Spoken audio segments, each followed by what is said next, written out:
Grade 8, this is a really good question. It teaches you the importance of keeping track of your units.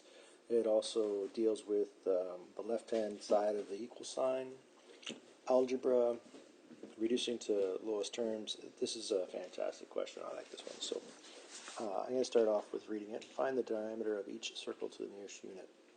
And we're given the circumference of the unit, which is 3.14 centimeters. I'm going to choose to use circumference equals pi d, and the reason why I chose this formula is because I am given the d in the formula rather than the 2r. The next step is to substitute our constants for our variables. Many of you will make the mistake of writing down c like this. That would be a mistake because you are given the circumference, so you want to put some brackets in there and write down the circumference of 3.14 centimeters. Bring down the pi, and there is no value for d, so that's going to be awkward as well. Our next step is to multiply by the invisible 1 to get rid of the brackets, and you get 3.14 centimeters, which equals pi d. Now I am left with no substitution, no brackets. I have nothing to do, so I need to start isolating. And this is going to be tricky for you because you are given two symbols, a letter value and a function, basically, and on the right-hand side.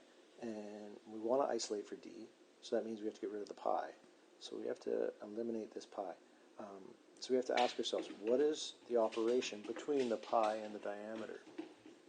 The operation is multiplication, which means we need to do the opposite operation, which is division. So we're going to divide both sides by the function of pi. Okay. Now, the unique thing is, in this situation, that 3.14 centimeters can be the same as 3.14 pi. But I like the function of pi, so we're going to leave that for now. All right, so getting out our handy-dandy calculator, we're going to take 3.14